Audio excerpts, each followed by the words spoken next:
o'sha qotil klonlarni yana chaqirib ko'ramiz. Video boshlanishidan oldin men sizlarga bundan oldingi qismda bo'lgan voqealarni eslatib kirib o'sha qotil videoda biza dahshatli Darknetga kirib o'sha qotil klonlarni yana chaqirib ko'ramiz. Video boshlanishidan oldin men sizlarga bundan oldingi qismda bo'lgan voqealarni eslatib o'tmoqchiman. Biz yana o'sha dahshatli Darknet saytiga kirib qotil klonni chaqirdik. Lekin u klon o'rniga biza chaqirmagan klon kirib keldi. Va u klonning ismi Isabella. Va bizani hayron qoldirgan narsa Isabellaning qo'lida Chico'ni ayiqchasi ham bor edi. Keyin esa biz mana shu ayiqchani olishga juda ham qattiq harakat qildik. Lekin Isabella bizga umuman u ayiqchani bermasdan Gambitni klonga aylantira boshladi. Va keyin esa biz Isabellani tutish uchun tuzoq yasadik. Va shu paytda podoldan Goblinni topib oldik. Va Goblin esa bizga hamma klonlar qo'rqadigan qizil boshchanoqni berdi. Va biz tuzoqqa tushmagan Isabellani shu boshchanoq yordamida qiynadik. Va keyin esa endi hammasi joyiga tushdi deganimizda bizning tuzog'imizga umuman yangi klon tushib qoldi. Va bu klon kim?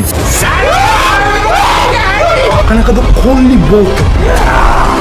Yaxshi. Onaka. Darknet 6-qism. Klonlarning boshlig'ining o'g'li Pumba.